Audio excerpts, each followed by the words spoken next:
Hello everyone and welcome back to Ishango Stream. The way I am building this platform is to be a place where we talk about some of the historical facts that supports the theory that the United States of America has been consistently putting out actions or not acting at all in an effort to undermine Africa.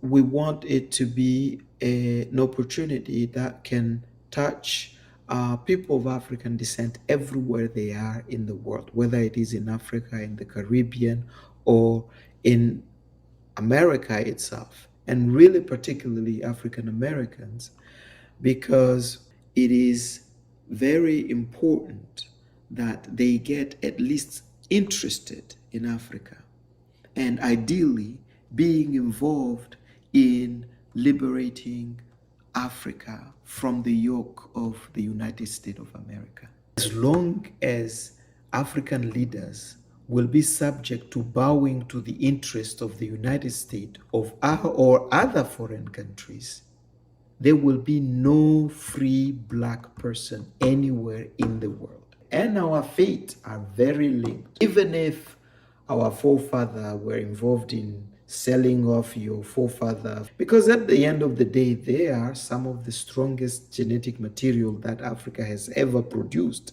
Today, I want to talk about Egypt. Last time we spoke about Morocco. When you hear about Egypt, most of the time, it is about the pyramids.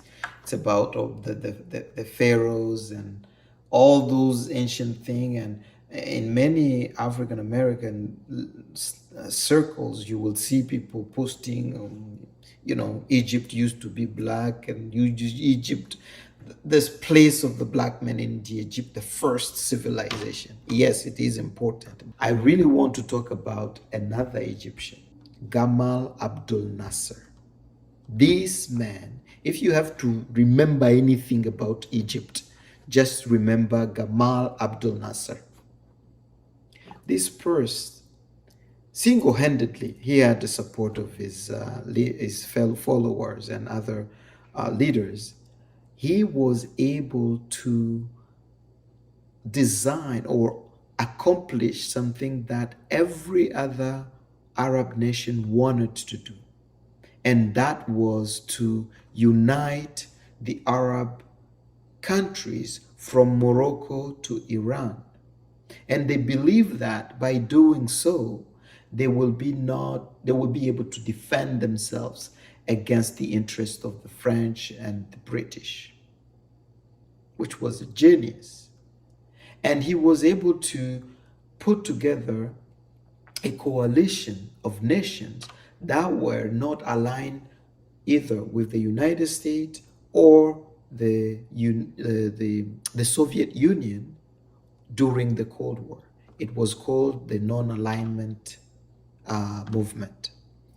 And Gamal Abdel Nasser was able to bring even more countries into this movement, this coalition, than the NATO and the Warsaw Pact combined could bring together. So just an exceptional man. And he really wanted to unite the Arab world.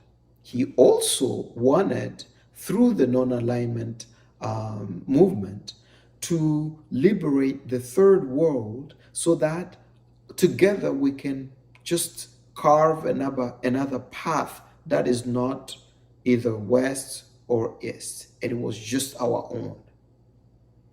As a matter of fact, he was among the nations that support my own country, the Democratic Republic of Congo, to be independent. Lumumba was supported by Gamal Abdel Nasser, but I'll get to that later on.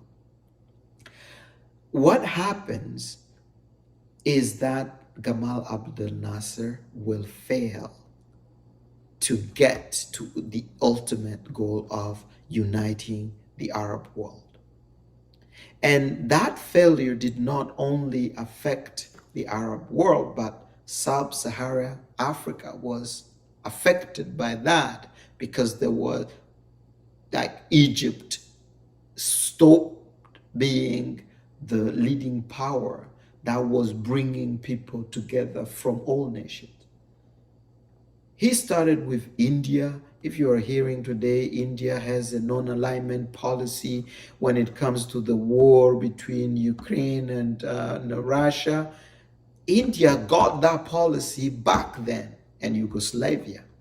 So between Nehru, Tito, and Nasser, they were able to build the biggest coalition of nations that were not in the war at all.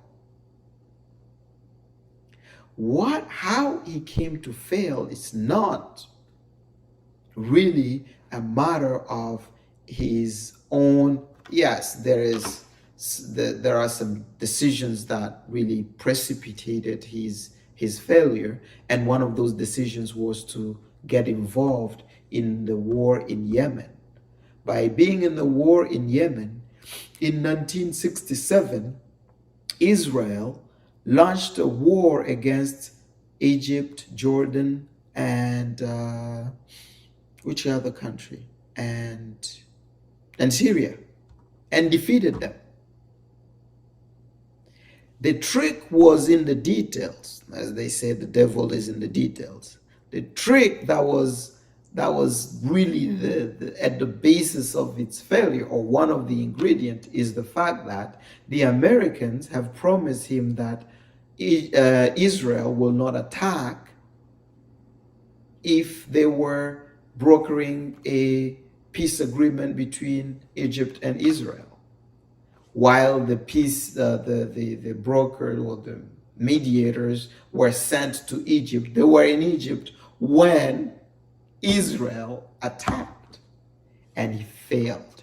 He could not defend himself in 6 days. That's the War of 6 days. In 6 days, the tiny bitty Israel was able to take out a regional power, Egypt, along with Syria and Jordan, in 6 days. And Egypt will never recover from that. And when Egypt did never recover from that, the consequences just trickled down to the rest of what Gamal Abdel Nasser was trying to build, not only in Africa, but also for the Arab world and beyond in Yugoslavia. What does this have to do with African American and what we want to do? It's to recognize that the institution that you call the United States of America is not to be trusted. Everything they promise you, this institution promises you, they will not deliver on it if it is something that means you as Black people have to come together. And the question is, isn't it enough to get involved and look at Africa in a different way, and look at ways you can contribute to the liberation of Africa? Our leaders can't. They're shackled by the same ties that shackle us. We can't. What is left is those ones who have had a separation between them and Africa for long enough so that they can have a different way of looking at this, a different way of being involved, and save the rest of us. Why would you do that when our foreparents were able to sell your own foreparents? It's because it involves you too. You will never be free in that United States of America of yours if our leaders in Africa are still being subject to the same government that you pledge allegiance to. This is not to be confused with white people. As I said before, there is a difference between white people and the United States of America. the United States of America is really not good news for us. As a matter of fact, as we speak right now, there is a war in Eastern Congo, in the Democratic Republic of Congo, sponsored by the United States of America. An unjust war, just because we are rich. And our leaders can't, even the best leaders with the best motivation, they can't do anything. The moment they start doing something that is favorable to our people, they either get killed or their family lose everything. Even myself, if they put me in that position, I would do the very same, because the pressure is just too much. Of course, there are leaders that just like to be dominated. That's their choice, and it's not bad in its own. But really, most leaders in Africa, they want to be free and do something good for their people. But they can't. And anybody who does that, it's because they allow him or her to do it. And it has an expiry date. If you want to support us, please subscribe to our YouTube channel or our Patreon account, so that we can grow, and in the future you will be able to purchase some merchandise so that we can grow and provide support to this information on our platform and continue to have those discussions, and hopefully we'll be able to reach this goal. Thank you very much, and talk to you soon.